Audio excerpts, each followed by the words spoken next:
Scott Miller is an American football wide receiver for the Tampa Bay Buccaneers of the National Football League.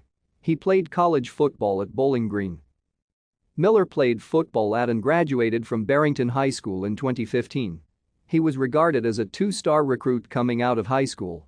He committed to play football for Bowling Green on November 11, 2014.